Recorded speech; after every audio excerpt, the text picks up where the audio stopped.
This is going to be a first look at Aris Mining, which is a company focused on Colombia and producing gold there. Have a look. So right off the bat, we're seeing that is Canadian company. It's based. The HQ is in BC, in Vancouver, and they have projects in Colombia and Guyana. They have two operating mines with expansions underway. They have two development projects and three development projects, it says here, although it's only two are shown. All right, so they have probable and proven gold reserves of 7 million ounces, which is really good. Then in measured and indicated resources, we see 19 million ounces. We don't yet know if these are just gold. The gold production is 211,000 ounces, which is a pretty decent production. They have a similar, slightly higher guidance for this year. They generated 163 million in EBITDA, and they have a market capitalization of 807 million. So I looked at this as a peer, but I haven't looked at the company in detail. So that's why we're doing this as a first look. They do have debt. But at these levels, we know that that is part of the story. We go to what they call here key investment considerations. So they are citing that they do have substantial resources, which is pretty good. They are growing with expansions, so they're expanding there. They have a model where they are collaborating with contract mining partners. So this is likely to point to local groups. So this is Colombia, and there's a lot of small to sort of artisanal, smaller operations that actually they actually move a lot of gold. So I'm thinking that may be the case. We don't know yet, so we'll see. Financial strength, as we just mentioned, they do have pretty good flow of cash. And the experienced leadership, we don't know that yet. All right, we're looking at okay, so here are the 5 deposits or the 5 projects assets that they have. They have so the 2 that are in operations / expansion in construction. So they're both operating, but because they're expanding, they call them in construction as well. So I would just say expansion, but we'll see why they say that. Measure and indicated resources 3.4 in Segovia, at 16.1 grams per ton, which is really good. But again, this is Colombia, so we should expect really good grades. Marmato, which is a place that I know well. I've been on those hills visiting projects, and then at the drill site, and it's a pretty tough. Well, it was because it was very humid and had just rained. Anyway, so they are doing the expansion of a mill. So that's how the expansion is doing. So they're increasing capacity. Their cost is expected to grow. And they are on target to produce 300,000 ounces in 2026, which is higher than the 210, 250 they have foreseen for this year. And the other mine is a little smaller, which is very small, 25,000 ounces for this year, but they want to keep growing and the potential in the future. So then we have three exploration projects. Both of them, I mean, two of them have already some pretty good resources. This still measure an indicator, but still pretty good. One is in JV. We don't know with who yet. That's also in Colombia. And then the next one, the Toro Paru, is in Guyana. And they say that it's close to Oko West and Sijin's Aurora operations. Then they also have they have a project in Canada, an exploration Canada in the Timmins Gold Camp. All right, so they're what they are trying to achieve, and that the goal is to double production so that they can reach 500,000 ounces per year, which is a pretty good pretty good goal to have. Um, Now they are citing that their growth is they're growing organically, as we mentioned, trying to double production. We're looking at some peers that they're listing here. So they are citing some peers, and I always mention this when we're looking, like always, when companies are talking about their peers, we want to pay attention because it's important to note which ones they use and which ones they are trying to avoid. But we have pretty good four good ones in the top. Torex, I'm not familiar with, so I'll have to look into that one. Orla, I've done some work. All right, so and we're looking at the types of resources. So blue is going to be indicated and measured and indicated. The gray is going to be inferred. So most of them are. So they're sitting kind of in the middle of middle top, middle, a little slider than the slider, a little higher than the middle of the pack. And yeah, so that's how they are showing us, that they want to really expand. They're trying to, so they're going from here where they are now to where they want to be, which is, it's a big jump. So good job if they do it. I mean, I'm not saying that they can't. We're just having a look. Okay, so then we have the partnership approach. So yes, so they're looking at small scale mining groups, not known as contract mining partners, to create mutually beneficial. So this is trying to be, a good neighbor, because these groups are likely already operating in the area. They're also helping them formalize, so they're expanding or improving their quality of work and their quality of life. They also are working on agreements to take feed from these groups, which is also going to help them. So there's a bunch of new initiatives that they're trying to do to help these groups, and yeah, mutually beneficial, as I said. Good job. Again, the same thing. Financial strength, we're looking at a very strong position, 253 million on cash. They have a low leverage for debt, so 1.5.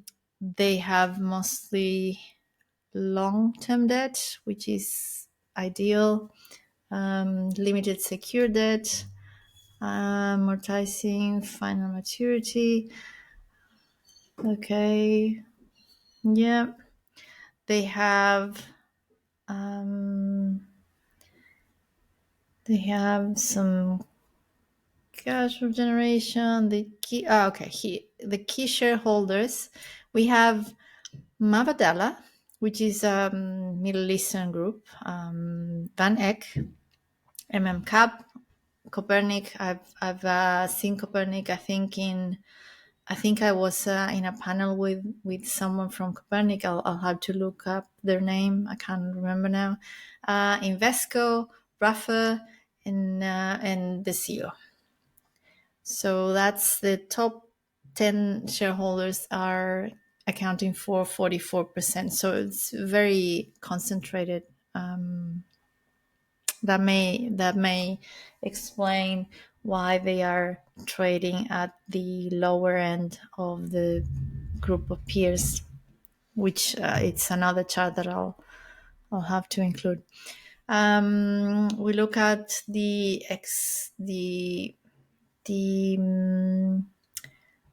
the leadership, so directors and management.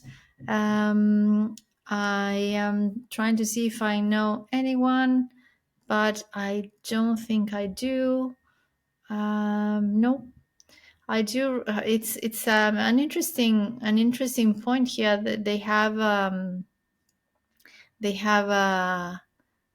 um, a financial journalist, Daniela Cambone, as part of their board of directors, and it's not the only one. They have two women in the board, which I always like to see because it's not very common.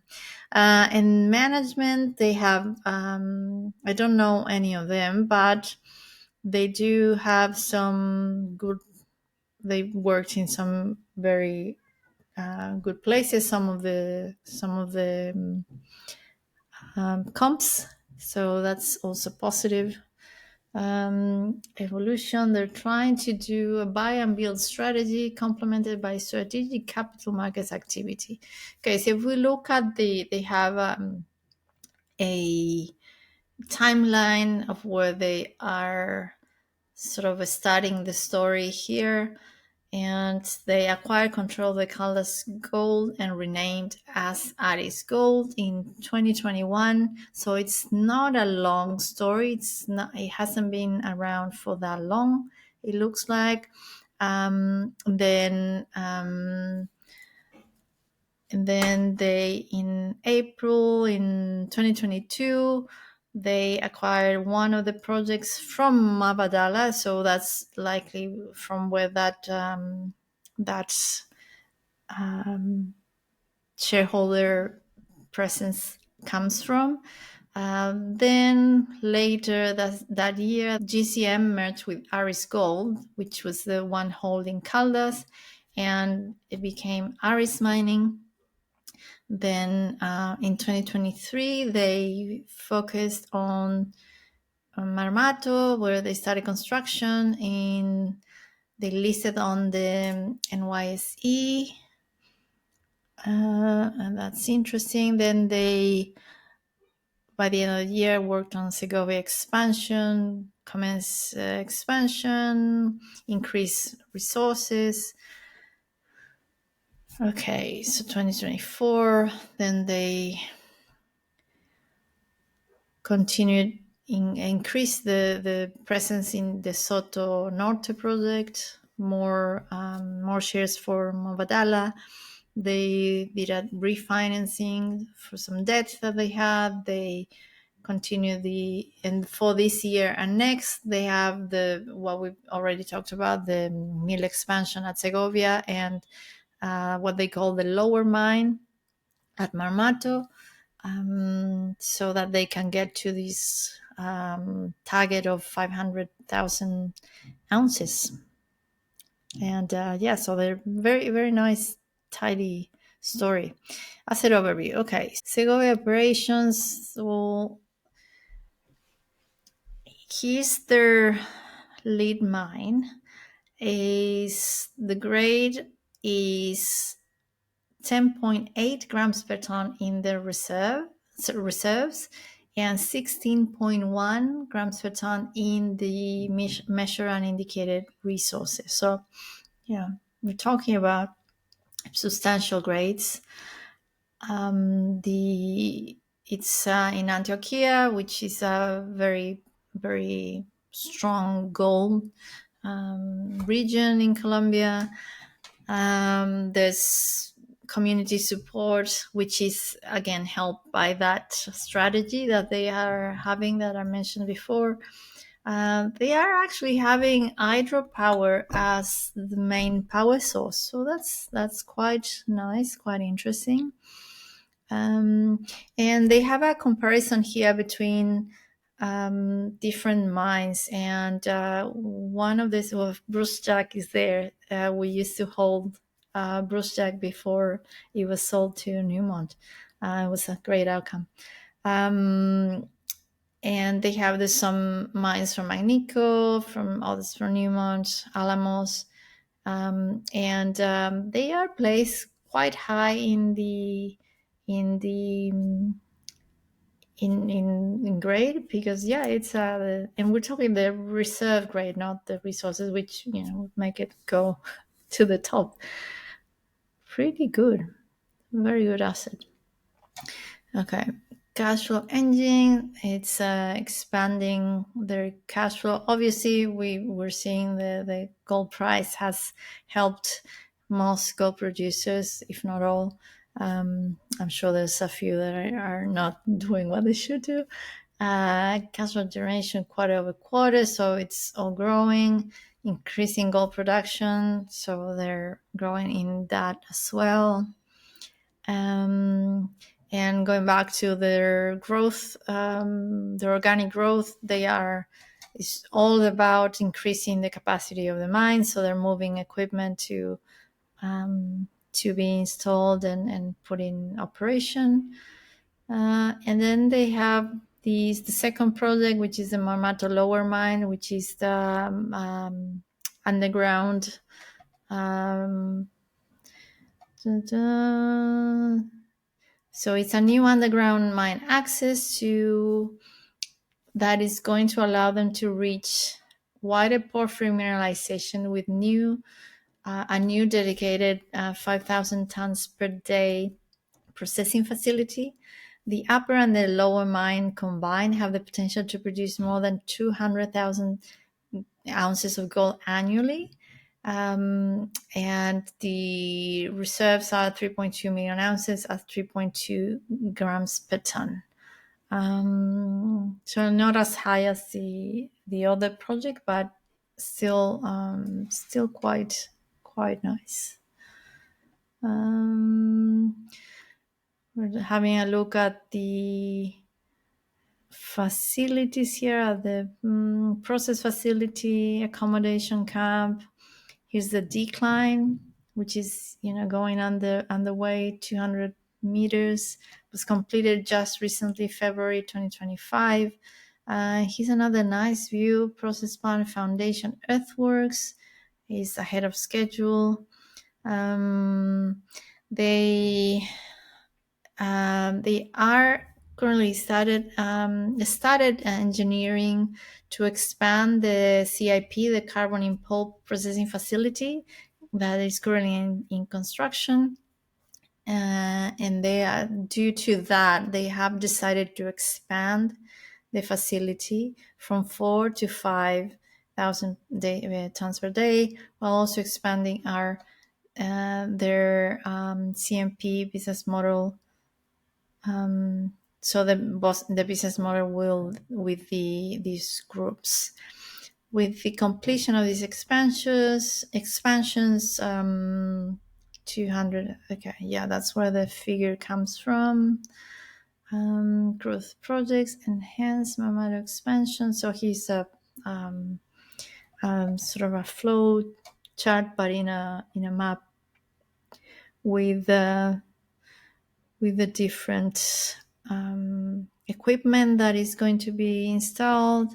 So the upgrading of the CIP facility, the expanded model design.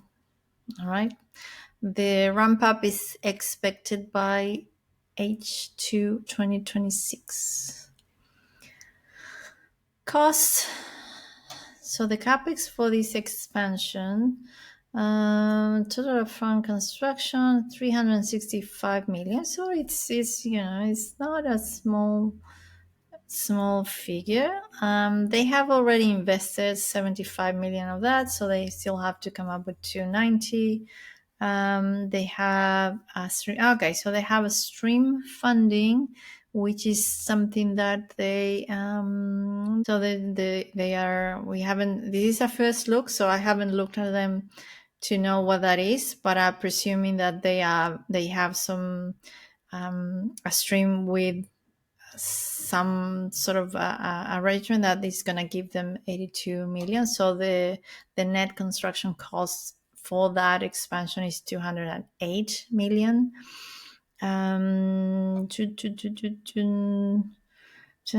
For expenses or a bit of accounting work. They are going to build a 20 million power grid power line rather than using purchasing power to another party. Okay. So that's what they need to do there. And at Soto Norte, it's a project that it's going to tributary to PSN. Okay, so the PSN is the project that they were working with Mabadala. So they have 51%. Mabadala has the rest. And here we have the break up, the sort of discrimination between the total reserves and resources here and what's attributable to them. So proven and probable, measured and indicated and inferred. So it's obviously nearly half. All right. So meaningful grade, meaningful scale and meaningful grade, I would say. 6.2 grams per ton in reserve and 5.5 grams per ton in resource. Okay, Toro Paro, this is in another country. So I don't have a lot to add in Guyana because we don't really operate there. So I'll just leave this one as I mentioned. It's 5.4 inferred plus 1.2 inferred. It looks interesting, but I'm not gonna expand. All right, let me close here. So this was a first look at this company. It's called Aris Mining. They are operating in Colombia mainly. They do have a project in Guyana and a project in Canada, but their main focus is in Colombia, and they are producing. They have 2 producing assets, which they are expanding. They have an organic model of growth. They are focusing on doubling their production. They're growing the resource very effectively. They have a partnership approach. That is helping them work with local miners, which helps them have a better relationship with the communities, but it's also helping them contribute to the region as a good steward of the area, really. And and they have very good financial resources. They seem to be generating steady cash flow, and the leadership seems to be very coming from all the peers that they are listing, so quite interesting. All right, so that was it for this first look. If you enjoy this, let me know. Leave a comment if you want to see more of this, which I thought, why not? I do this anyway, so why not have a quick video and show you what I look for the first time I look at a company. All right.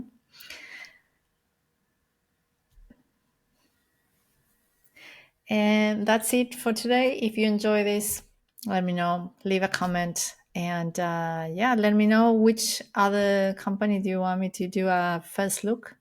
And yeah, we'll get it done. All right. Bye.